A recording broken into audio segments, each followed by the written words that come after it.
Ang punong ministrong ito ng Korea ay tunay na napakalupit dahil upang makaakyat sa mas mataas na posisyon, hindi siya nag-atubiling lasunin ang Pangulo. Maging ang sarili ay ginawa niyang pain at hindi nang hinayang na uminom ng lason para ibintang sa pinuno ng isang nangungunang korporasyon, sa gayo ay mag-isang ibinagsak ang buong grupong ito. Si Park Dong-ho ay isang taong buong pusong naglingkod sa Pangulo at sa wakas ay nakaakyat sa posisyon ng punong ministro sa pag-aakalang mula rito ay malaya na niyang maisa sa katuparan ang kanyang mithiin. Para sa katarungan at katotohanan ng bansa, hindi niya akalain na ang Pangulong pinagkakatiwalaan niya ay palihim palang nakikipagsabwatan sa mga korporasyon at tumatanggap ng mga pondong galing sa kanila. Nang makitang porsigido si Park Dong-ho na huwag itigil ang investigasyon sa Daejeon Group, ang Pangulo, para sa sariling interes, ay nagpa siyang gumamit ng pakana upang alisin siya. Kaya naman, ilang oras na lang ang natitira bago arestuhin ng mga piskal si Park Dong-ho sa kasong korupsyon at suhulan. Sa sandaling iyon, hindi lang siya permanenteng magpapaalam sa politika, kundi ang mithiing iniingatan sa puso ay hinding-hindi na maisa sa katuparan. Ang pangit na mukha ng Pangulo sa pagtatanggol sa mga mayayaman ay nagpuyos sa galit kay Park Dong-ho. Matapos ang masusing pag-iisip, gumawa siya ng isang napakapangahas na desisyon. Lasunin ang Pangulo. Pagkatapos nito, ginamit ni Park Dong-ho ang kanyang posisyon upang palihim na maglagay ng bagong uri ng gamot sa electronic sigarete ng Pangulo. Ang Pangulo, nang walang pag-aalinlangan, ay nalanghap ang gamot na iyon. Biglang sumapit ang sakit sa puso at bago pa man makapagsalita, ay nahulog na sa estadong koma. Ang biglaang pagbagsak ng Pangulo ay nagdulot ng kaguluhan sa buong Kongreso. Kapag may nangyaring masama sa Pangulo, ang punong ministrong si Park Dong-ho ang hahalili sa kapangyarihan at ito mismo ang layunin ni Park Dong-ho. Sumunod ay agad na nag-utos si Park Dong-ho sa kalihim na magpatawag ng isang agarang pagpupulong. Ngunit sa sumunod na sandali, nakatanggap ang kalihim ng isang tawag na nagsasabing hindi papatay ang Pangulo. Kasabay nito, ang mortal na kaaway ni Park Dong-ho na si Bice-punong Ministro Jung Soo-jin ay napansin ang balak niyang maging pansamantalang Pangulo. Isang masamang kutob ang bumalot sa kanyang isipan. Sa nakalipas na mga taon, upang makaakyat sa mataas na posisyon, tumanggap siya ng suhol mula sa Daejeon Group at nakipag-alyansa sa kanila. Kung magiging pansamantalang Pangulo si Park Dong-ho, tiyak na iimbestigahan nito ng husto ang mga ebidensya ng panunuhol sa mga opisyal ng Daejeon Group at sa sandaling iyon, ang lahat ng kanyang ipinundar ay maglalaho na parang bula. Hindi nagkamali si Jung Soo-jin, ang paglaso ni Park Dong-ho sa Pangulo ay hindi dahil sa ambisyon sa kapangyarihan, kundi upang kumuha ng ebidensya ng krimen ng mga mayayaman at huliin silang lahat. Sa sandaling ito, si Jung Soo-jin ay lubhang tensyonado. Nanatili ang kanyang matibay na paniniwala na hindi maaaring maging pansamantalang Pangulo si Park Dong-ho. Kaya naman, gumawa siya ng isang palabas upang pagbintangan si Park Dong-ho na tumanggap ng malaking halaga ng suhol. Kasabay nito ang pagpapakalat ng balita sa media. Ang mga miyembro ng Kongreso ay agad na naglunsad ng impeachment upang tanggihan ang hiling na si Park Dong-ho ang pansamantalang mamuno. Bagamat hindi mapatunayan ni Park Dong-ho ang kanyang kalinisan, hindi rin niya nais na isuko ang pagkakataong nakuha dahil sa mapanganib na hakbang na ito. Nang mag-isa siyang pumunta sa tagpuan na puno ng pag-aalala kung anong unos ang haharapin, ang buong bulwagan ay walang laman.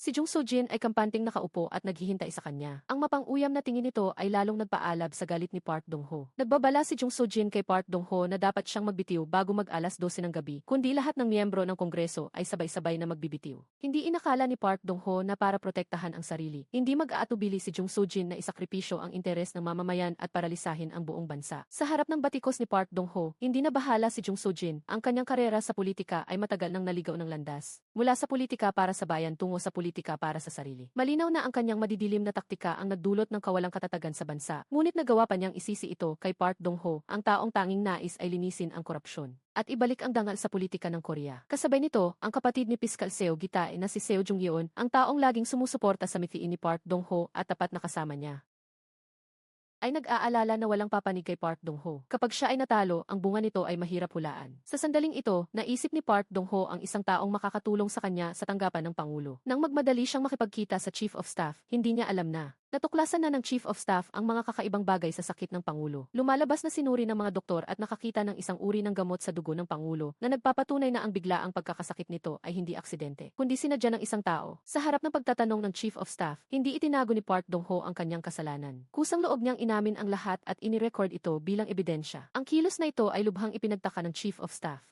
Kahit anong rason pa ang mayroon si Park Dong-ho, hindi siya makakataka sa parusa ng batas. Mahinang sinabi ni Park Dong-ho sa Chief of Staff na mula nang magpasya siyang i-log out ang Pangulo, hindi na niya naisip na lalabas pa siyang buhay. Bago harapin ang batas, nakiusap lang siya sa Chief of Staff na bigyan siya ng isang buwan upang linisin ang gobyernong nabulok na sa korupsyon. Nais niyang sumugal ng minsan upang ibalik ang lahat sa tamang landas. Ang Chief of Staff, nang makita ang kanyang matibay na paninindigan at ang pagkukusang ibigay ang ebidensya laban sa sarili, ay naunawaan ang hirap sa loob ni Park Dong-ho. Ang timbangan sa kanyang puso ay biglang kumiling sa panig ni Park Dong-ho. Pagkatapos nito, itinago ng Chief of Staff sa unang ginang ang tunay na dahilan. ng pagkahimatay ng Pangulo at gumawa ng kasinungalingan na bumuti na ang lagay nito at nagising sandali. Ipinahayag pa niya na ang Pangulo ay nagbigay ng direktiba na personal na italaga si Park Dong-ho bilang pansamantalang pinuno. Sa panig ni Jung Soo-jin, syempre alam niyang ito ay plano lamang ng Chief of Staff at ni Park Dong-ho, ngunit hindi niya ito mailantad sa harap ng lahat. Ang galit ay nanahan sa kanyang dibdib. Nang makitang wala nang tumututol sa pag-upo ni Park Dong-ho, hindi napigilan ni Jung Soo-jin ang kanyang emosyon. Hinampas niya ang mesa at tumayo, hinihingi sa Chief of Staff na magpakita ng ebidensya na nagising ang Pangulo. Inasahan na ng Chief of Staff ang pagdududang ito kaya dinala niya ang unang ginang bilang saksi. Kahit alam na alam ni Jung Soo-jin na hindi maaaring magising ang Pangulo, hindi niya matatanong ang desisyon ng unang ginang. Ang kanyang mapagmataas na aura ay agad na napawi. Natalo sa isang hakbang, napaupo si Jung Soo-jin sa upuan habang nakuha ni Park Dong-ho ang nais na maging kinatawan ng Pangulo. Ang unang desisyong inanunsyo niya ay ang pag-alis sa pwesto ni Jung Soo-jin bilang bisepunong ministro. Ang lahat ng ito ay gawa rin niya. Kung hindi niya pinigipit si Park Dong-ho, hindi ito gagawa ng ganito kadelikadong hakbang. Ang panahon ay bumalik sa 3 buwan ang nakalipas. Si Piskal Seo Gitae ay matalik na kaibigan ni Park Dong-ho. Ang dalawa ay may iisang mithiin. Sa proseso ng magkasamang paglaban sa kampo ni Jung Soo-jin, sila ay pinintasan at pinahamak ng may masamang intensyon. Nais humingi ng tulong ni Park Dong-ho sa Pangulo. Ngunit ginamit ng unang ginang ang dahilan na ang Pangulo ay pagod na pagod upang hadlangan siya. Habang si Jung Soo-jin, sa ayos ng isang nagwagi, ay tumingin kay Park Dong-ho ng may panghahamak, kinukutya ang kawalan niya ng kakayahan. Pagkatapos noon, bago pa man makahanap ng pagkakataon si Park Dong-ho na linisin ang pangalan ni Piskal Seo Gitae, narinig niya ang balitang nagpakamatay ito mula kay Seo Jung-yeon. Ang mapang-uyam na tingin ni Jung Soo-jin noon ay nagpaunawa kay Park Dong-ho na lahat ay pakana nito. Gusto niyang sugurin at i-log out ito. Ngunit sa kanyang posisyon, wala siyang magawa. Ang kanyang tingin ay nakatitig ng matalim kay Jung Soo-jin, puno ng puot. Sa harap ng larawan ni Piskal Seo Gitae, gumawa siya ng isang baliw na desisyon na ibunyag ang krimen ni Jung Soo-jin sa anumang paraan.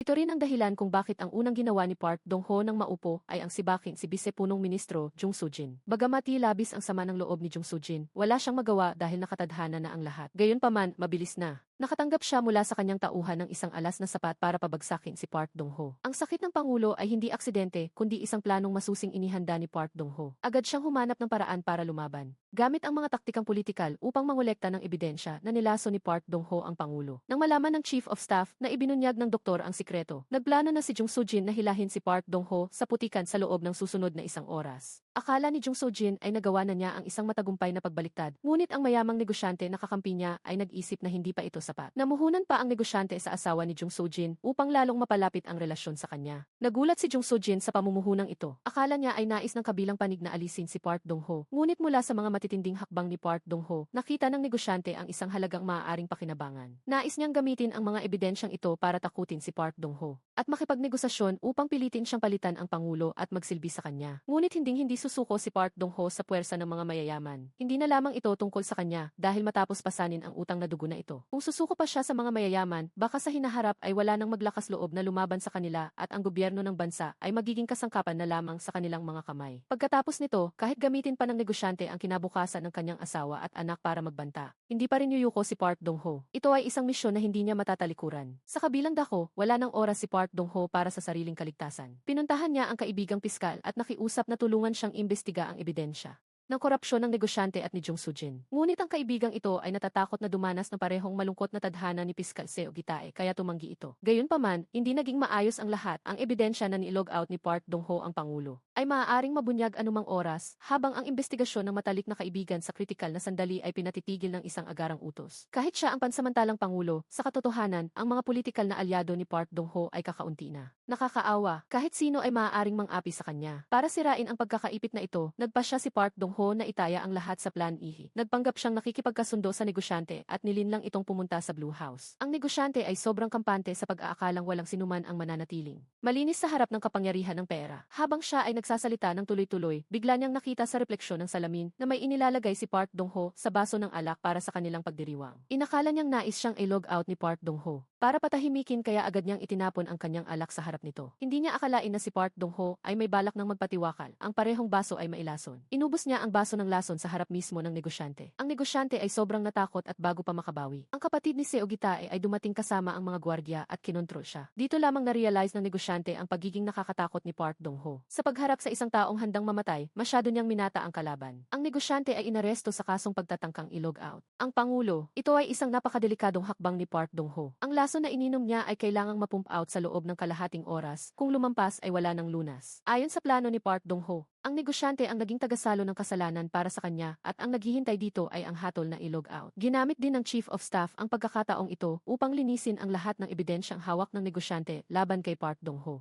na nagpapatunay na nilaso niya ang Pangulo. Magising man si Park Dong-ho o hindi, ang negosyante ay hindi na muling lilitaw sa kanyang mundo. Ngunit ang plano ng tao ay hindi sa plano ng langit dahil sa masamang panahon, ang helicopter na nagdadala kay Park Dong-ho ay naantala. Kung magigising pa siya o hindi ay naging isang malaking katanungan. Kasabay nito, si Jung Soo-jin ay nagsimulang magpanik at humanap ng paraan para pigilan ang paggising ni Park Dong-ho. Ngunit bago pa siya makaisip ng paraan ay nakatanggap siya ng isa pang nakakagulantang na balita. Siya nga ang Pangulo na nagkamalay na habang nalaman din na ang buhay ni Dong-ho ay nasa bingit ng kamatayan, si Jung Suk-jin ay nagnanais na mawalan na agad ito ng hininga at agad ginamit ang kanyang mga koneksyon upang harangan ang lahat ng mga doktor na may kakayahang magligtas kay Dong-ho. Ngunit mabuti na lang at ang Chief of Staff ay maagang naghanda sa hakbang na ito upang tulungan si Dong-ho na ilabas ang katotohanan. Pinalitan niya ang pangunahing doktor at nagbilin pa sa doktor na bagalan ang paggaling ng Pangulo na unti-unti na ring nagkakamalay upang bigyan ng oras si Dong-ho. Sa tulong ng Chief of Staff ay nagising din sa wakas si Dong-ho at wala siyang oras para magpahinga, kundi agad na nagsampa ng demanda laban sa anak ng Pangulo. Lumalabas na tumanggap ng suhol ang Pangulo mula sa mga makapangyarihang negosyante para lamang tulungan ang negosyo ng kanyang anak. Ang mabilis at matapang na pagkilos ni Dong-ho ay nagdulot ng kaba sa mga malalaking tao sa politika. Ang ilang tuso ay nanatiling neutral kaya naging mahirap para kay Jung Suk-jin ang humanap ng kakampi. Sa gitna ng pagkalito, dahil hindi makahatak ng politikal na kakampi ay naalala ni Jung Suk-jin ang bilin ng negosyante. Balak niyang puntahan ang sekretong accountant nito para makuha ang black ledger, ngunit naunahan siya ng taga-usig na arestuhin ang accountant na maihawak ng pera ng negosyante. Dahil kontrolado na ang pananalapi ay nakaramdam ng pagkahilo si Jung Suk-jin sa kanyang panghihina. Naniniwala siya na ang tanging makakapigil kay Dong-ho ngayon ay ang Pangulo na hindi pa lubos na nagkakamalay. Sa kawalan ng pag-asa ay inutusan niya ang doktor na bilisan ang paggaling ng Pangulo, ngunit natuklasan niya na ang Chief of Staff at si Dong-ho ay maaga nang pinalitan ang buong grupo ng mga mediko. Ngayon ang mga responsable sa paggamot sa Pangulo ay mga doktor ng militar na sumusunod lamang kay Dong-ho. At ang mas lalong nagpaguho sa kanya ay ang pagsasagawa ng mga taga-usig ng paghalughog at pagsiis sa kanyang bahay. Ang mga ebidensya ng pagtanggap ng pera ng kanyang asawa mula sa negosyante ay hindi pa naisusuko. Kasabay nito ay pilit na kinukumbinsi ni Dong-ho ang First Lady na pasukuin ang kanyang anak. Kapag umamin ang anak ng Pangulo ay babagsak ang buong paksyon ng Pangulo at wala ng pagkakataon si Jung Suk-jin na baligtarin ang sitwasyon. Sa oras na iyon, kahit anong gawin niyang paraan para iligtas ang Pangulo ay wala na itong saysay. Habang tinitingnan ang Pangulo na nag-aagaw buhay ay gumawa ng baliw na desisyon si Jung Suk-jin, gagamitin niya ang kamatayan nito para magbukas ng daan para sa sarili. Sa nanginginig na mga kamay ay binasa niya ang panyo at dahan-dahang hinadlangan ang paghinga ng Pangulo. Habang nahihirapan itong huminga ay labis din ang sakit sa kanyang loob, ang mga alaala mula sa kabataan, ang pagsama sa pangangampanya hanggang sa maging Pangulo, ang mga imahe ng kanilang pagtutulungan sa bawat hakbang ay isa-isang nagbalik. Ang pagtitiwala ng Pangulo ay nagpira-piraso sa natitirang konsensya sa puso ni Jung Suk-jin, ngunit wala siyang balak bumitaw. Niloloko niya ang sarili na kung ang Pangulo ang nasa posisyon niya ay gagawin din nito ang lahat para protektahan ang sarili.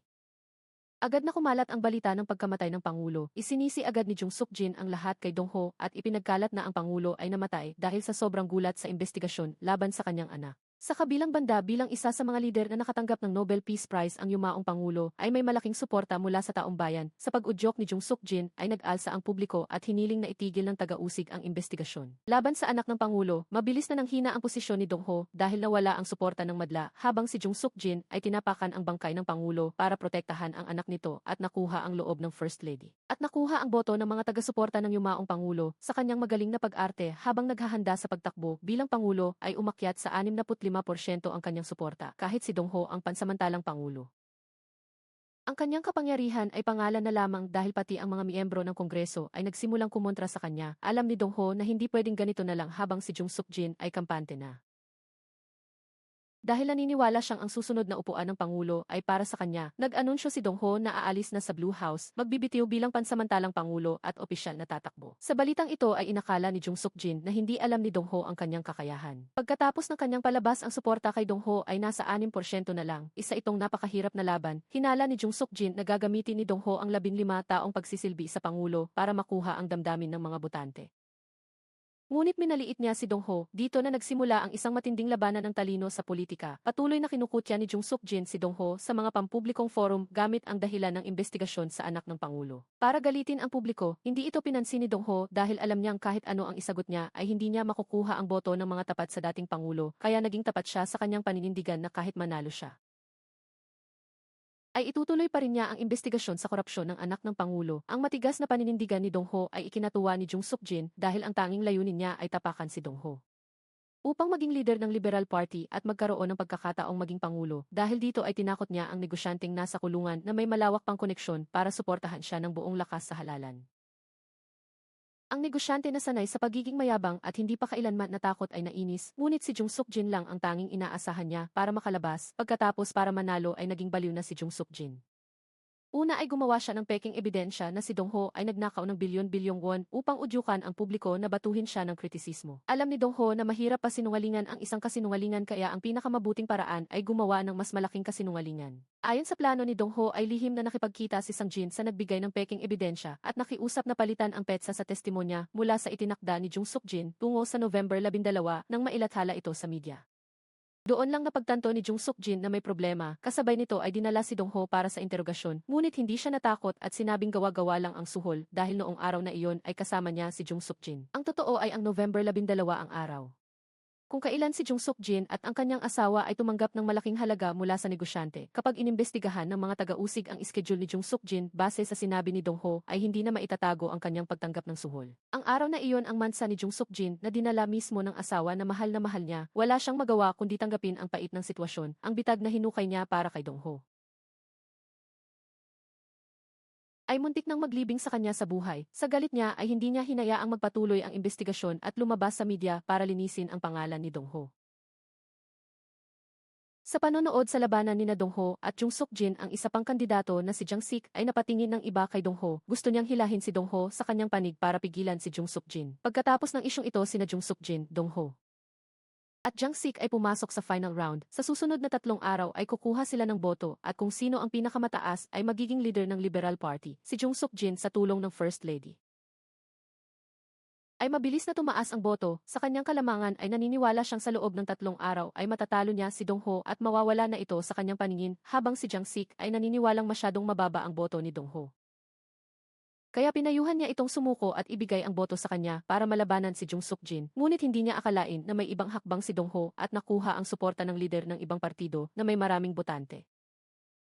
Para sa lider na ito si Dong Ho ang mas tamang kandidato habang si Jung Suk-jin na may malaking suporta ay magiging isang mabigat na karibal kapag nanalo pagkatapos mag-isip.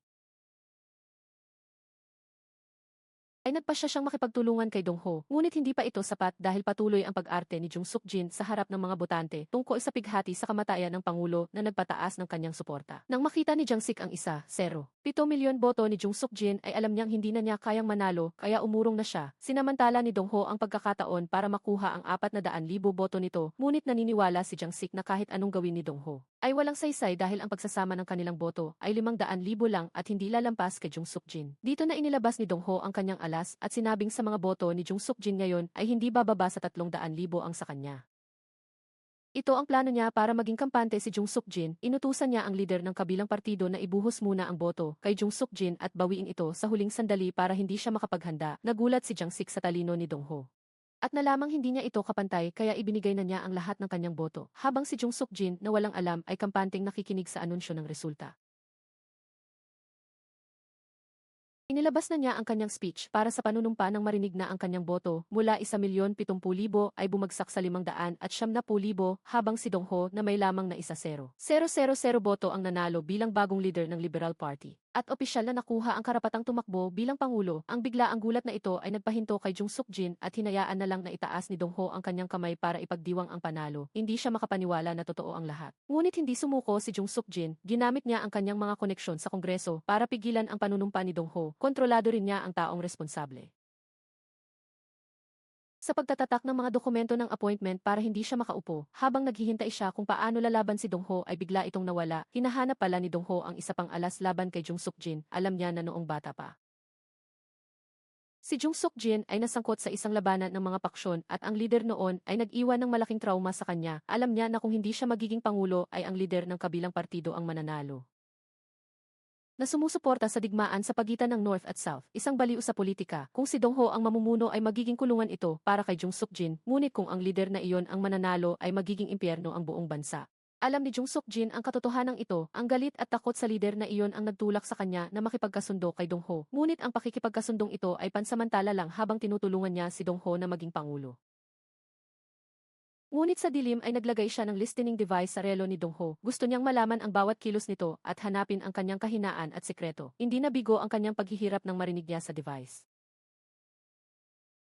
Mismo mula sa bibig ni Dongho ang pag-amin na binalak niyang lasunin ang Pangulo. Kasabay nito sa tulong ni Jung Suk-jin ay matagumpay na nanalo si Dongho bilang Pangulo. Gustong makipagkamay ni Jung Suk-jin ngunit sadyang umiwas si Dongho. Iniisip ang banta na ibinigay ni Dongho para sa kanya. Hindi na gusto ni Jung Suk-jin na saksihan pa ang tagumpay nito. Ngunit sa oras na ito si Jung Suk-jin ay may mas mahalagang dapat gawin. Sinamantala ang pagkakataon habang ang lahat ay nalulunod pa sa kagalakan. Inatasan ni Dongho ang Pangulo na nagnakaw ng recording pen na naglalaman ng pag-amin sa paglason sa Pangulo ni Dongho mula sa safe ng Chief of Staff. Sa ebidensyang ito, sa kanyang kamay gagawin niyang political puppet si Dongho habang pinipigilan siyang imbestigahan ang lahat ng may kaugnayan sa Taekwon na si Dongho ay hindi nagulat nang malaman na kinuha ni Jeong Sujin ang recording pen. Mahinahon niyang tinanggal ang relo na personal na isinuot sa kanya ng First Lady lumabas na. Matagal na niyang natuklasan ang boging device sa loob kaya naman sinadya niyang ipakita ang kahinaan kay Jeong Sujin dahil gusto niyang maging kampante ito. Kapag naniwala si Jeong Sujin na kontrolado na siya nito, saka lamang ito hindi maghihinala. Sa pag-aayos ng kanyang mga piyesa ang paraang ito ay mas epektibo kaysa sa pag-imbestiga ni Dongho ng paunti-unti kung sinong mga opisyal ang nakikipagsabuatan sa Taekwon at kay Jeong Sujin pagkatapos ay nagpanggap si Dongho na natatakot kay Jeong Sujin at iniutos na palayain ang ama ng Taekwon na si Kang Sang-won ang tunay na nasa likod ng politika habang si Jeong Sujin ay lihim na nagbubuni dahil kontrolado na niya si Dongho hindi niya alam na ang palabas na inihanda nito ay nagsisimula pa lang. Habang puno ng kumpiyansa si Jeong Sujin na naghihintay kay Dongho na ianunsyo ang listahan ng mga itatalagang opisyal ng gobyerno ayon sa mga pangalang ibinigay niya natigilan siya nang matuklasan na ang listahang inanunsyo ay walang kahit isang pangalang tumugma. Si Jeong Sujin ay lubos na natakot sa pag-aakalang balak ni Dongho na makipagsabayan sa kamatayan habang hinihintay siyang isuko ang ebidensya para parehong ma-impeach. Galit niyang pinuntahan si Dongho para magbigay ng ultimatum sa sandaling balak niyang isuko ang ebidensya ng krimen ni Dongho. Sa piskalya isang recording kung saan inamin ni Jeong Sujin ang pagpatay sa Pangulo ang biglang tumugtog ang hambog na kilos ni Jeong Sujin kanina ay agad na naglaho nang hina siyang napaupo sa upuan na parang abo ang puso alam ni Jeong Sujin na. Kapag nailabas ang recording na ito ang kanyang karerang politikal ay tuluyang magtatapos akala niya ay idadamay siya ni Dongho sa kamatayan ngunit nag-alok ito ng olive branch handa siyang tulungan itong itago ang katotohanan.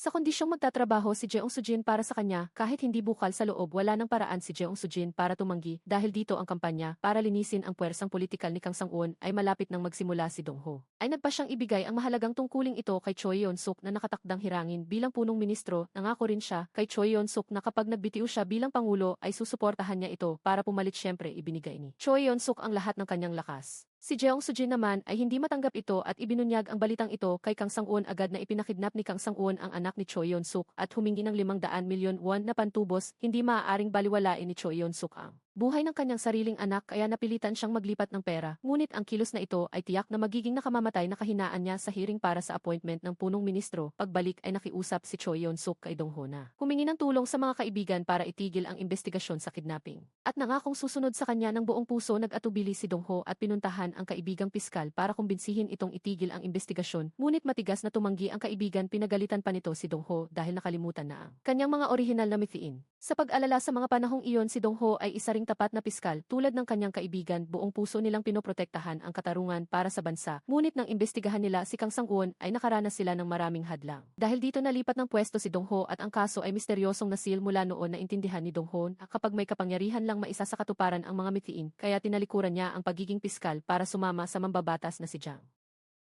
Noong hindi pa ito nananalo bilang Pangulo mula noon ibinigay niya ang lahat para suportahan ito, ngunit hindi niya akalain na matapos ang pagod sa pagluklok sa mambabatas bilang Pangulo, natuklasan niyang ang anak ng Pangulo ay tumanggap ng pera mula sa Taekwon. Labis siyang nagalit at isinalaysay ito kay Jeong Sujin sa layuning makipagtulungan para mahanap ang midleman. Hindi niya akalain na si Jeong Sujin pala iyon. Nagpanggap na tenang si Jeong Sujin at tinanong si Dongho kung saan nakuha ang impormasyon at walang pag-aalin lang ang sinabi ni Dongho ang pangalan ng piskal na si Seo Gitae. Ang mismong tiwala ni Dongho ang hindi sinasadyang nagbigay ng pagkakataon kay Jeong Sujin na patayin ang piskal na si Seo Gitae. Naramdaman ni Dongho na traidor ito at lubos na nagsisisi kinamuhian niya si Jeong Sujin dahil sa paggamit ng anumang paraan at sumumpang pagbabayarin ito sa tamang parusa sa pag-iisip sa mga nakaraan. Hindi na kinumbinsi ni Dongho ang kanyang kaibigan. Mabilis na dumating ang araw ng hearing. Si Choi Yon-suk ay sabay-sabay na inatake ng mga mambabatas na hinihinging ipaliwanag ang pinagmula ng 500 milyon won na pantubos. Walang ibang nagawa si Choi Yon-suk kundi ang itanggi ito ng husto habang pinagpapawisan siya at hindi alam ang gagawin Sujin isang biglaang balita ang lumabas inako ni Dongho ang lahat ng kasalanan sa bayaw ni Choi Yeon-suk para matulungan itong makatakas na kahinga ng maluwag si Choi Yeon-suk. Ngunit kahit na ganoon ang pwesto ng punong ministro ay nawala na sa kanyang kamay kasabay nito nagmamadaling pinuntahan ni Jeong Sujin si Kang Sang-won para magmalaki determinado siyang putulin ang lahat ng kakampi ni Dongho habang hinuhulaan nila kung sino ang susunod na hihirangin ni Dongho bilang punong ministro. Inanunsyo ni Dongho ang pangalan at ito ay si Jeong Sujin. Labis na nagulat si Jeong Sujin at hindi pa naiintindihan kung ano talaga ang balak ni Dongho. Ipinadala ni Dongho ang lahat ng ebidensya tungkol sa pagpapahamak ni Jeong Sujin kay Choi Yeon-suk, ang pagpaplano sa pagkidnap sa anak nito, pati na ang paggamit ng sikreto ng pinuno ng kabilang partido para matalo ito sa kamay ng dalawa pang political sharks. Tama ang kutob ni Jeong Sujin. Gustong gawin ni Dongho ang hearing para sa kanyang appointment bilang entablado ng paghukom sa kanyang sariling tadhana. Ang hindi inaasahang hakbang ni Dongho ay nagdulot ng matinding pagkabalisa kay Jeong Sujin. Totoo nga ang balitang magiging punong ministro na si Jeong Sujin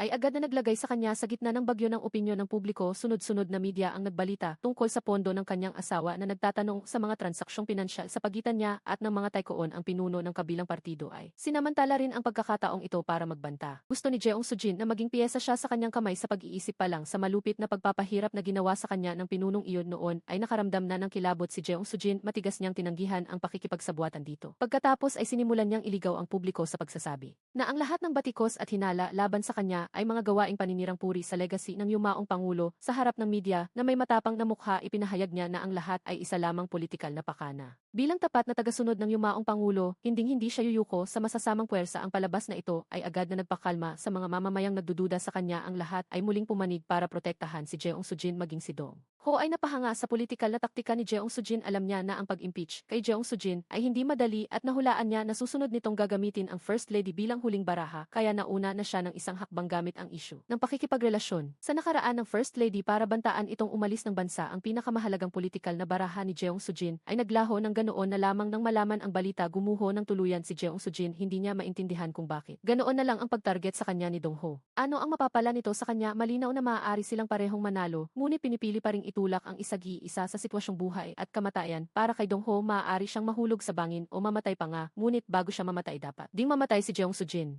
Gayunpaman, ayaw ni Jeong Sujin na maghintay lang ng kamatayan. Ibinigay niya ang ebidensya ng paglaso ni Dong Ho sa pangulo sa kanyang kaibigang piskal. Hindi makapaniwala ang kaibigang ito na nagawa ni Dong Ho na tapakan ang batas ng ganoon. Tinanong ng kaibigan si Dong Ho kung talaga bang nilaso niya ang pangulo o hindi. Hindi agad nakapagsalita si Dong Ho. Ayaw niyang magsinungaling sa kanyang kaibigan, kaya hindi niya masagot ang tanong. Kasabay nito, binantaan ni Jeong Sujin si Dong Ho na itigil ang investigasyon sa kanya. Kapalit nito ay hindi na rin siya magbibigay ng dagdag na ebidensya. Na intindihan ni Dong Ho na hindi siya pwedeng umatras sa pagtingin sa nagsusumamong mukha ng kaibigan. Iniwasan niya ang seryosong usapin sa hindi pagsagot. Sa totoo lang, hindi mahalaga kay Dong Ho kung imbestigahan man siya ng kaibigan. Matagal na niyang inaasahan ang parusang kakaharapin mula ng araw na lasunin niya ang pangulo. Hindi niya kailanman naisip na takasan ang responsibilidad. Umaasa lang siya na ang investigasyon ng kanyang kaibigan ay bumagal ng kaunti para mabigyan siya ng sapat na oras na mapabagsak si Jeong Sujin. Kaya hindi siya nakiusap sa kaibigan na tumigil. Kailangan niya ang katapatan ng kaibigang ito para tapusin ang mga hindi nagawa nila ng piskal na si Seo Gitae ang protektahan ang katarungan ng South Korea. Gayunpaman, sa ilalim ng pressure mula sa mga ebidensyang patuloy na ibinibigay ni Jeong Sujin, pinabilis ng kaibigan ang investigasyon laban kay Dong Ho. Lalo itong nagpabilis kay Dong Ho sa pag-impeach kay Jeong Sujin para makasiguro kinumbinsi niya ang taikoon na maging testigo sa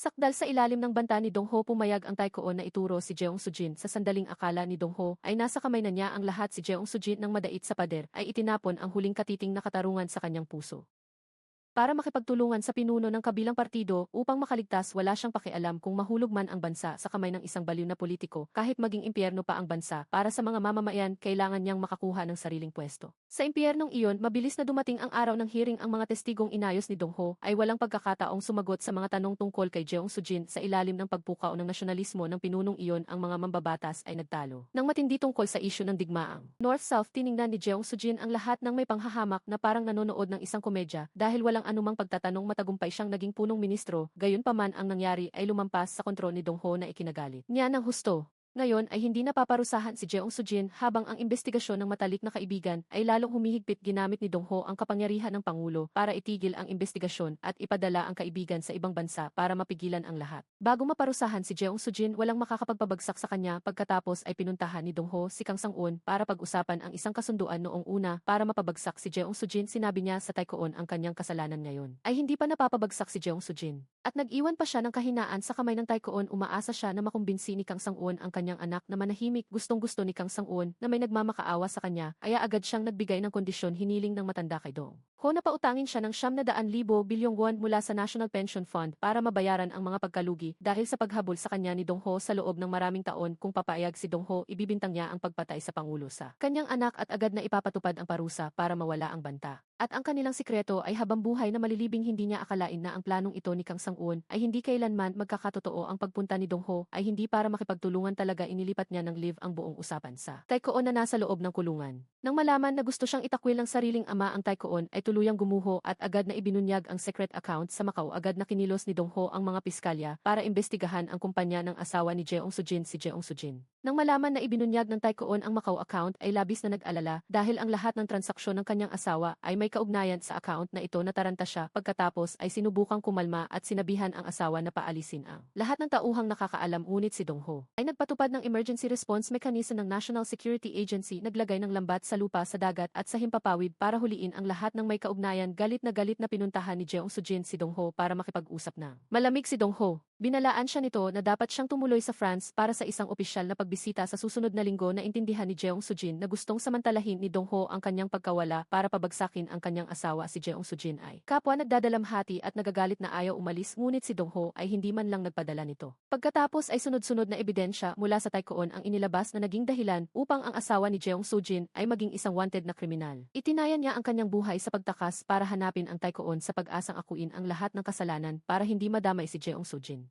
Na walang kaalam-alam sa nangyayari, ngunit ang Taekoon matapos itakwil ng sariling ama ay hindi na nagtiwala sa kahit sino pa. Ibinunyag niya na ang gustong protektahan ng asawa ay si Jeong Sujin para sa muling pagbangon. Ang hamak na asawa ay lumuhod sa harap ng Taekoon. Ngunit hindi man lang ito naantig sa oras na ito. Naalala niya ang sinabi ni Jeong Sujin, kung hindi dahil sa kanya ay hindi siya mahuhulog sa bangin. Ang asawa ni Jeong Sujin ay malungkot na umuwi at nakitang naglalasing si Jeong Sujin. Alam niya na ang kanyang buhay ay nasa countdown na para protektahan si Jeong Sujin at para hindi maging pabigat sa kanya, pinili na lang niya ang mamatay para makatakas sa investigasyon ng piskal. Nang mabalitaan ang pagkamatay ng asawa, si Jeong Sujin ay labis na nagdusa. Ibinuhos niya ang lahat ng sakit na nararanasan kay Park Dong Ho. Sa gitna ng pighati nagpasya si Jeong Sujin na ilunsad ang pinakamatinding pag-atake laban kay Park Dong Ho. Sa kanyang pagkabaliw, hindi niya ititira ang buhay ng lahat ng mamamayan. Bilang alay para matulungan ang pinuno ng kabilang partido na burahin ang pagkakakilanlan bilang anak ng kriminal at gawin itong anak ng isang martir para talunin si Park Dong Ho at maging pangulo ang pinuno na iyon matapos makakuha ng pangako mula kay Jeong Sujin ay agad na kumilos. Hiniling sa piskalya na imbestigahan ang buong proseso ng pag-upo ni Park Dong Ho, lalo na ang kanyang mga kilos noong araw na nagkasakit ang pangulo. Kasabay nito, buong tiwalang ibinigay ni Jeong Sujin kay Park Dong Ho ang listahan ng mga opisyal na balak niyang itinalaga. Ngunit hindi ito pinansin ni Park Dong Ho sa pag-aakalang naging masyadong maaga ang pagdiriwang ni Jeong Sujin dahil kahit patay na ang kanyang asawa, ang investigasyon dito ay hindi hihinto. Ngunit naniniwala si Jeong Sujin na hindi naaabot si Park Dong Ho sa araw na iyon dahil sa oras na ito. Ang kanyang kaibigan ay papunta na sa piskalya para magtestigo. Sinubukan ni Park Dong Ho na pigilan ang kaibigan, ngunit hindi ito pumayag. Sa mata ng kaibigan ang yumaong pangulo na sumubok tumakas sa kasalanan at si Park Dong Ho na nakarating sa kinaroroonan ngayon dahil sa pagnanais na ipatupad ang katarungan ay parehong nakagawa ng isang nakamamatay na pagkakamali. Ito ay ang pagpahalaga ng masyadong mataas sa sariling kakayahan na labanan ang lahat. Silang dalawa ay gumamit ng katarungan at katwiran bilang kalasag para protektahan ang sarili. Hindi sang-ayon ang kaibigan sa paraang iyon. Gagamitin niya ang sariling paraan para dalhin si Jeong Sujin sa hustisya, habang ang kailangang gawin ni Park Dong Ho ay maupo sa kulungan at panoorin ang lahat ng ito. Kahit ayaw niya, napilitan pa rin si Park Dong Ho na mag-utos. Agad na naghanda ang Chief of Staff ng ebidensya para pagbintangan ang kaibigang ito ng pagtanggap ng suhol at ipinahuli ang kaibigan sa gitna ng daan. Dahil dito napigilan ni Park Dong Ho ang kaibigan sa pagtestigo, ngunit hindi niya mapatahimik ang bibig ng Taekoon. Lumabas na muling nakumbinsi ni Jeong Sujin ang Taekoon na pumanig sa kanya. Sa harap ng media inilabas niya ang ebidensya na balak lasunin ni Park Dong Ho ang yumaong pangulo. Galit na galit si Park Dong Ho at nagtangkang magpaliwanag. Ngunit tuluyan siyang nagapi ng mga ebidensyang patuloy na inilalabas ng Taekoon sa harap ng maraming mamamahayag. Hindi maipaliwanag ni Park Dong Ho ang kanyang mga kilos, kaya naman ang bugso ng protesta laban kay Park Dong Ho sa taong bayan ay lalong tumitindi. Patuloy silang nagdedemonstrasyon para hilingin ang kanyang pagbibitiw. Si Park Dong Ho ay lubos na nakahiwalay, wala na siyang suporta ng taong bayan, maging ang kanyang kaalyado sa politika na si Park Chang-sik ay hinila na rin ni Jeong Sujin. Sa kanyang panigpinalaya pa niya ang kaibigang iyon para gawing saksi ilaban sa kanya. Nag-aalalang pinayuhan ng kaibigan si Park Dong Ho na sumuko na dahil nasa dulo na siya ng daan at ang lahat ng paglaban ngayon ay wala ng silbi. Nangako ang kaibigan na itutuloy ang investigasyon investigasyon kay Kang Sang-un at ibubuhos ang lahat ng lakas para ibunyag ang krimen ni Jeong Soo-jin, ngunit hindi naniniwala si Park Dong-ho na may sapat na kakayahan ang kaibigan para gawin iyon sa harap ng isang bansang bulok na hanggang ugat nagpasya siyang kahit kailangang pumunta sa impyerno. Kailangang kalagkarin niya ang mga kurakot dahil dito hindi na nag-atubili ang kaibigan at tapat na ibinunyag ang mga kahina-hinalang punto sa krimen ni Park Dong-ho, sinamantala ni Jeong Soo-jin ang pagkakataon para sa pinuno ng kabilang partido na maghain ng impeachment laban kay Park Dong-ho gaya ng inaasahan sa dami ng ebidensya. Ang impeachment laban kay Park Dong-ho ay maayos na naipasa, wala nang atrasan. Muling lumapit si Park Dong-ho kay Kang Sang-un. Hawak niya ang isang lihim na dokumento tungkol sa paglustay ni Kang Sang-un ng 500 milyon dolyar. Noong una, hindi niniwala si Kang Sang-un na ang isang pangulong malapit ng mapatalsik ay may lakas pang imbestigahan siya. Hindi akalain na wala talagang balak si Park Dong-ho na mag-imbestiga, kundi balak niyang ibigay ang lihim na dokumentong ito sa Taekwon na galit dahil sa pagtataboy nito, o kaya ay kay Jeong Soo-jin na laging kontrolado nito, at may tanim na galit ang dalawang ito ay parehong galit kay Kang Sang-sik hanggang buto. Ang dokumentong ito ay magiging parang matalas na kutsilyo na itatarak sa puso nito na magpapabagsak sa imperyong pinansyal na ipinagmamalaki nito, bagaman alam ni Kang Sang-sik na kahit anong pangako ni Park Dong-ho ay hindi sigurado kung matutupad. Ngunit sa kasalukuyang sitwasyon, wala na siyang ibang pagpipilian kundi makipagtulungan kay Park Dong-ho na pilitan siyang tulungan si Park Dong-ho na bawiin ang impeachment. Sa kabilang banda, akala ni Jeong Soo-jin ay hawak na niya ang panalo, muli niyang ginamit ang First Lady bilang alas. Balak niyang gamitin ang testimonya ng First Lady para madiin ang kasalanan ni Park Dong-ho. Sa oras na ito, maraming flash ng kamera ang nakatutok sa dating First Lady. Bago pa man magsalita, nabalitaan niya na ang kanyang anak ay dinukot ni Kang Sang-un. Narinig ang boses ng anak na humihingi ng saklolo sa telepono. Alam niya ang gusto ng kalaban sa panig na ito. Hindi alam ni Jeong Soo-jin ang nangyayari at patuloy pa rin sa pagsasalita sa tabi para ihanda ang talumpati nito. Subalit idineklara ng First Lady na noong araw na nagkasakit ang Pangulo, si Park Dong-ho ay palaging nasa tabi niya. Itinuro niya na ang impeachment na ito ay isang pakana sa politika at nanawagan sa lahat na manatiling makatwiran bawiin ang impeachment kay Park Dong-ho para maipagpatuloy niya ang pagiging Pangulo at matupad ang dakilang pangarap ng yumaong Pangulo sa ibaba ng entablado. Natigilan si Jeong Soo-jin habang nakatingin sa First Lady na may hindi makapaniwalang mukha. Ang impeachment sa Pangulo ay muling naging sentro ng atensyon ng publiko. Hindi na malaman ng madla kung sino ang nagsasabi ng totoo at sino ang nagsisinungaling. Pagkatapos ang kaso ay muling ibinalik sa piskalya sa gitna ng mga piskal. Kailangang makuha ni na Park Dong-ho at Jeong Soo-jin ang suporta ng 6 na tao para matiyak na ang kaso ay mabubura o maipapasa. Nagmamadali si Jeong Soo-jin sa kung saan-saan para manghikayat at mabilis na nakakuha ng suporta ng 6 na tao. Nang makitang tiyak na matatalo si Park Dong-ho, agad na umurong si Kang Sang-un sa labanang politikal na ito. Dahil dito tuwang-tuwa si Jeong Soo-jin habang naghihintay sa araw ng pagpasok sa Blue House para ipagdiwang ang isang laban na sigurado siyang mananalo. Hindi niya akalain na nahulog siya sa patibong na inihanda ni Park Dong-ho. Habang kampante siyang nakikinig sa hatol, idineklara ng piskal na ang impeachment kay Park Dong-ho ay walang bisa. Hindi naintindihan ni Jeong Soo-jin kung nasaan ang problema. Nanginginig niyang ibinaba ang tasa ng tsaa. Inakala niya na nabaliktad ni Park Dong-ho ang sitwasyon dahil kay Kang Sang-un at tinanong kung nangako ba itong ibibigay ang kalahati ng kapangyarihan ng bansa sa matanda. O hindi inakala ni Jeong Soo-jin na nabaliw na si Park Dong-ho dahil sa kagustuhang manalo. Nang marinig na tatanggalin na siya ni Park Dong-ho sa pwesto, nagsimulang magdrama si Jeong Soo-jin na nagsasabing patay na ang kanyang asawa. Ang lahat ng ugnayan niya sa Taekwon ay nailibing na. Ang patuloy na paghahabol ni Park Dong-ho sa kanya ay walang saysay. Siyempre alam ni Park Dong-ho ang mga ito, kaya naman gumawa siya ng dagdag na mga bahid kay Jeong Soo-jin. Parang tinamaan ng kidlat si Jeong Soo-jin at nanginginig na nagtanong kung hanggang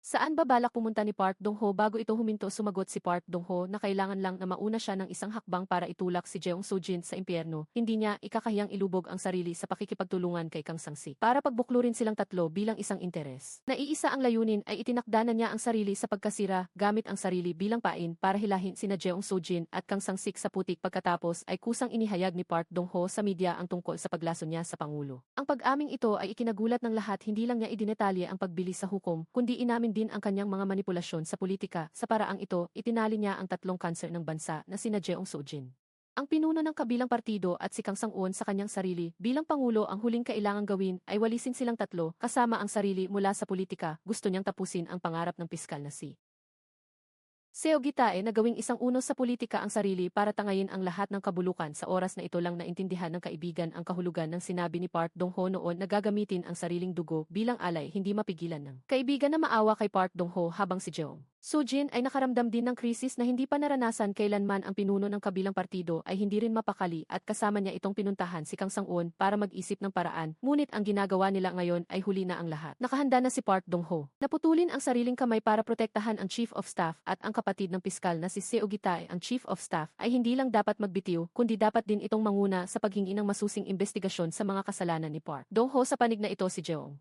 Soo-jin ay sinubukang sulsulan ang madla tungkol sa pagpapatalsik ni Park Dong-ho sa Pangulo para ilihis ang investigasyon sa kanya. Hindi lang niya ipinahuli si Park Dong-ho kundi buong tapang ding nagpahayag na imbestigahan ang kaso ng husto. Ang Chief of Staff ay hindi matanggap na makitang dinudungisan si Park Dong-ho ng ganoon, balak sana niyang pigilan ito. Ngunit ang mga salita ni Park Dong-ho ay paulit-ulit na naririnig sa kanyang tenga na nagpapaalalang may mas mahalaga pa siyang dapat gawin matapos ang isang buwang pag-aalinlangan. Nagpasya na ang Chief of Staff. Humarap siya para pigilan ang paninirang puri ni Jeong Soo-jin. Naglabas ng ebidensya na nagpapatunay na ang kasalukuyang piskalya ay hindi na mapagkakatiwalaan. Kasabay nito inilabas ang ebidensya na ang pinuno ng kabilang partido ay palihim na nag-oorganisa ng mga civil groups para mangudyok ng gulo. Dahil dito nyanig ang buong bansa sa kaguluhan. Nalaman ni Jeong Soo-jin na siya ay natalo, habang si Park Dong-ho ay muling nakataka sa panganib sa huling sandali matapos makawala sa mga piskal. Sinabi niya sa kaibigan na sa susunod na pagbabalik niya umaasa siya. Nakasama sa mga haharap sa paglilitis ay may 3 pang tao. Kung hindi itutuloy niya ang paggamit ng posisyon bilang Pangulo para imbestigahan si Jeong Soo-jin hanggang sa maparusahan sila ng batas, sa oras na ito ang kaibigan ay nasa ilalim ng matinding pressure. Kahit sa pagtulak ni Park Dong-ho, ang kaibigan ay naglabas ng search warrant at warrant of arrest, ngunit walang sinuman ang nakikipagtulungan ng kusa para magpahayag sa piskalya. Alam ni Park Dong-ho na hindi ito pwedeng ipagpaliban. Nakatayo siya sa apoy ng galit ng mamamayan. Kung hindi agad makakapagbigay ng tamang sagot, mawawala ng pasensya ang mga tao at mapapatalsik siya. Kaya naman nagpasya si Park Dong-ho na maglabas ng isa pang matinding hakbang. Nagpakalat siya ng peking balita na may isang hukom na palihim na nagsumbong kay Kang Sang-won. Hindi alam kung totoo o hindi. Nawala ng kontrol si Kang Sang-won at mabilis na ipinatawag ang lahat ng mga hukom na binili. Muli silang pinangakuan ng pera sa pag-asang hindi sila magbabago. Hindi akalain na ang mismong kilos na ito ni Kang Sang-won ang nagdala sa kanya diretsyo sa piskalya. Sa panig na ito, si Park Dong-ho ay nalaman na ang lihim na tagpuan ni Kang Sang-won mula sa Taekwon at dinala ang mga tao para hulihin ito sa akto. Sa oras na ito, ang 2 anak ni Kang Sang-won ay nasa kulungan na at siya mismo ay muling naging suki ng bilangguan. Alam ni Park Dong-ho na ang tanging paraan para sirain ang isang imperyo ng salapi ay palayain ang kasakiman ng mga tagapagmana para magpatayan sila sa isa't isa. Sa oras na iyon lang siya makakakuha ng mga pinakamahalagang impormasyon, kaya naman sinira niya ang relasyon ng mag-ama ni Kang Sang-won, si Itiki, at ang kanyang mga anak na lalaki. Sa pagitan nila ay unti-unti nang lumilitaw ang mga lamat sa relasyon. Kasabay nito ay ipinatawag ni Park Dong-ho ang pinuno ng kabilang partido. Lumabas na noong una upang itaas ang kanyang katayuan sa politika. Ang lalaking ito ay kusa ng humiling sa Hilagang Korea na ipatumba ang sarili niyang pamilya. Ang layunin ay makuha ang pagsang-ayon ng publiko sa pamamagitan ng pagpapakita sa sarili bilang bayani ng bayan. Hindi niya akalain na ang isang napakalihim na gawain noon ay matutuklasan ni Dong-ho. Hindi lamang nahanap ni Dong-ho ang opisyal ng North Korea na sinuhulan niya, kundi nakuha rin niya ang ebidensya ng pagpapadala ng pera. Habang unti-unting ibinubunyag ng media ang kanyang nakaraan, ang pinuno ay lubos na narantar. Ang imaheng politikal na tapat sa bansa na pinaghirapan niyang buuin sa loob ng 45 taon ay tuluyang gumuho. Sa harap ng matinding presyon, permanente siyang itiniwalag sa partido at naging kriminal ang bansa. Sa kabilang dako, nakita ni Jeong Soo-jin ang isa-isang pagbagsak ng kanyang mga kakampi at alam niyang hindi na rin malayo ang kanyang katapusan. Sa sandaling ito, tinawagan siya ni Dong-ho para makipagkita sa Blue House. Sa pag-alala sa mga araw na kasama ang yumaong Pangulo at si Dong-ho sa pakikipaglaban, hindi mapigilan ni Jeong Soo-jin ang maantig. Lumalabas na nagkaroon din pala siya ng mga magagandang sandaling tulad niyon. Buong pusong para sa katarungan at handang isakripisyo ang lahat para protektahan ang pagkakapantay-pantay ng bansa. Ang ngiti noon ay laging nasa kanyang mga labi. Hindi niya alam kung kailan nagsimulang hindi na marelax ang kanyang mga kilay. Araw-araw na gumagamit ng lahat ng paraan para protektahan ang posisyong politikal. Maging ang pagpatay sa taong may utang na loob siya. Alam ni Jeong Soo-jin na wala na siyang urungan. Ngayon, pinayuhan siya ni Dong-ho na maglingkod sa huling pagkakataon para sa bansang ito sa pamamagitan ng pagbibigay ng listahan ng 50 tiwaling opisyal na tumanggap ng suhol para mahuli silang lahat. Sa ganitong paraan, magkakaroon ng saysay ang kanyang kamatayan. Ngunit nang masukol ni Dong-ho, muling nag-isip si Jeong Soo-jin ng planong makatakas at kusa siyang pumunta sa piskalya para sumuko. Samantala, akala ni Dong-ho na matapos ang pagbagsak ni Jeong Soo-jin,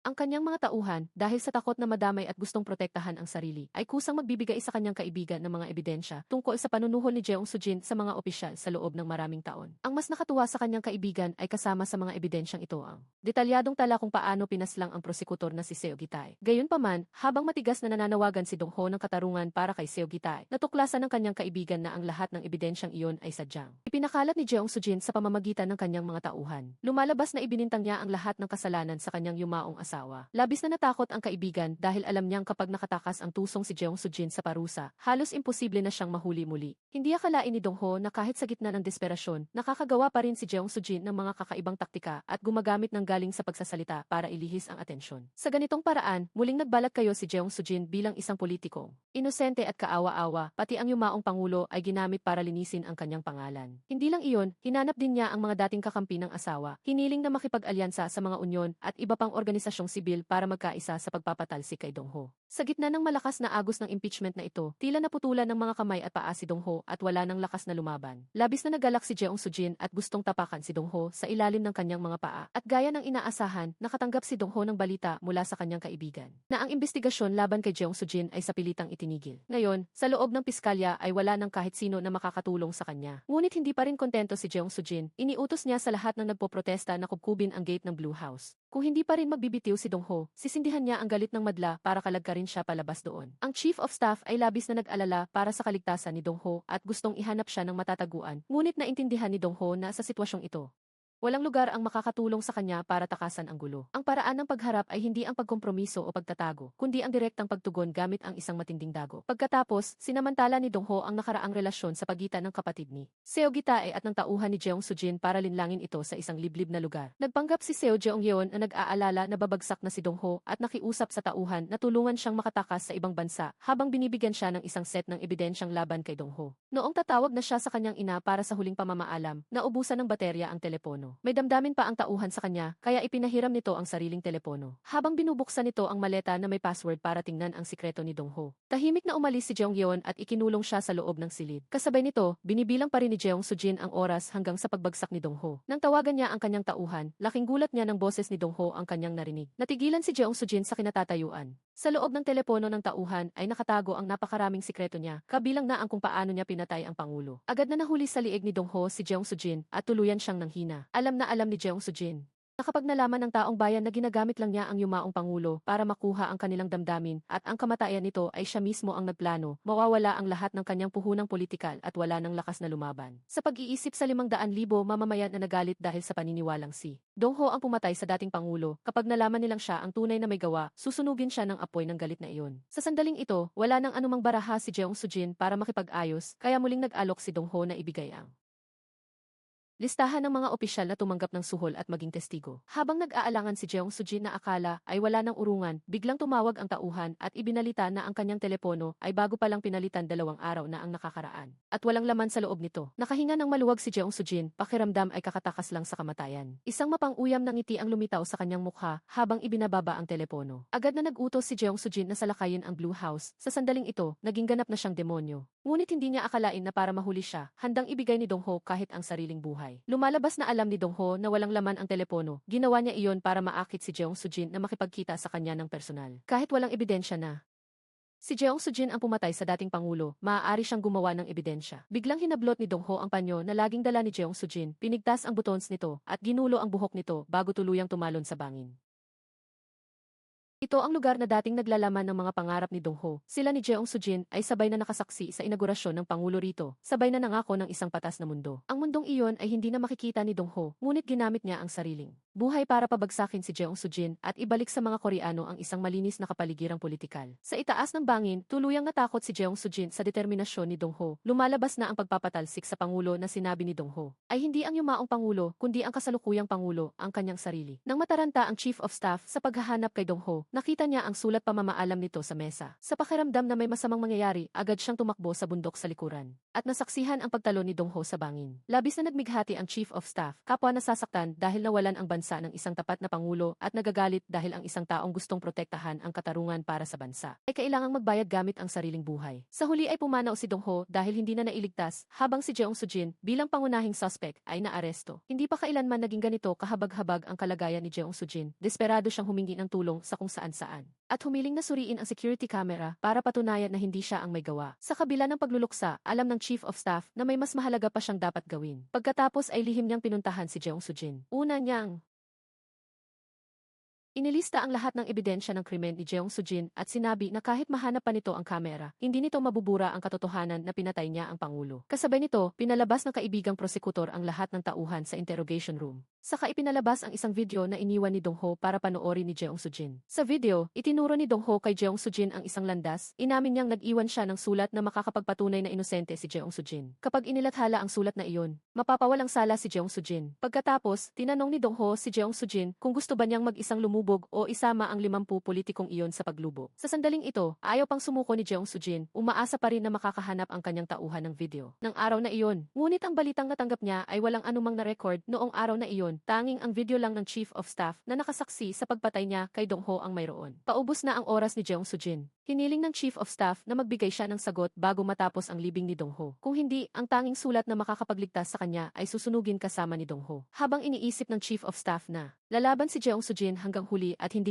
ibibigay ang listahan ng 50 politiko, isang tawag ang dumating. Isang mahabang listahan ng mga pangalan ng politiko ang ipinarating sa Chief of Staff. Sa sandaling iyon, hindi na napigilan ng Chief of Staff ang pag-iyak. Humagulgol siya habang tinitingnan ang labi ni Dong-ho, masayang inaaliw ang kanyang kaluluwa sa langit. Gamit ang listahang ito, isang bagyong politikal ang nakatakdang dumaan sa politika ng Korea. Ang pagtataksil ni Jeong Sujin ang naging dahilan ng isa-isang pagbagsak ng 50 politiko, habang siya naman ay tumapak sa dugo ng lahat para muling lumabas ng interrogation room. Ang pagkamatay ni Dong-ho ang nagluklok sa kanya bilang acting president, muling nagmamalaking bumalik sa Blue House. Kasabay nito, ang tauhan na dapat sanang masaya ay hindi magawang magalak. Lumalabas na ang kapatid ni Seo Gitae ay nagtanim ng maling impormasyon sa kanyang isip na nagpapaalala sa kanya na para iligtas ang sarili, tiyak na gagawa ng paraan si Jeong Sujin para itanggi ang pananagutan. At ang pinakamagandang scapegoat ay siya mismo. Nakita mo ang lahat ng kanyang iligal na gawain. Sa kabilang banda, bago mamatay ay tumawag ng huling beses si Dong-ho sa kanyang kaibigan. Noong oras na iyon, naramdaman na ng kaibigan na balak magpakamatay ni Dong-ho. Hindi naniniwala si Dong-ho na mapaparusahan ng katotohanan ang mga sinungaling na politikong ito. Nakiusap siya sa kaibigan na tulungan siya sa huling pagkakataon sa pamamagitan ng paggawa ng mas malaking kasinungalingan ipakalat ang balita na sa gitna ng interogasyon. Itinuro ni Jeong Sujin ang kanyang sariling tauhan bilang pumatay sa dating pangulo. Ang balitang ito ay mabilis na kumalat sa media. Habang bumabalik si Jeong Sujin sa Blue House para maghanda sa inaugurasyon bilang acting president, ang galit ng tauhan ay lihim niyang kinatatakutan. Ang taong nakakaalam ng kanyang pinakamaraming sikreto ay isa palang time bomb at ang bombang iyon ay nakatutok sa kanya. Unti-unting naging praning si Jeong Sujin dahil sa labis na pagnanais na makatakas. Nagsimula siyang magsalita ng kung ano-ano at baliw na inamin na siya ang pumatay sa dating pangulo. Sumigaw si Jeong Sujin na kailangan niyang protektahan ang espiritu ng pangulo na walang dapat mangyaring masama at kailangan niyang magpatuloy bilang acting president dahil may mga bagay pa siyang hindi natatapos. Hindi niya alam na ang kanyang pagkabaliw ay pinapanood na ng buong bansa. Lumalabas na ang kapatid ni Seo Gitae ay sinamantala ang pagkakataong hindi nakatingin ang tauhan para magkabit ng kamera sa opisina ni Jeong Sujin. Ang pangit na mukha ni Jeong Sujin ay sa wakas na ipakita sa publiko kasama ang kanyang sariling pag-amin. Muling dinala si Jeong Sujin ng piskalya at sa pagkakataong ito ay wala nang makakapagligtas sa kanya. Dito na nagtatapos ang madugong labanang politikal, lahat ay nakatanggap ng karampatang parusa. Samantala, si Dong-ho natupad na niya ang kanyang pangako kay Seo Gitae. Dinala niya ang lahat ng kabulukan sa kanyang pag-alis at nag-iwan sa Republika ng Korea ng isang malinis na mundo. Dito nagtatapos ang pelikula, inaanyayahan ang lahat na pindutin ang like. Mag-iwan ng komento at i-follow ang aking channel para sa panonood ng pelikula. Hanggang sa muli!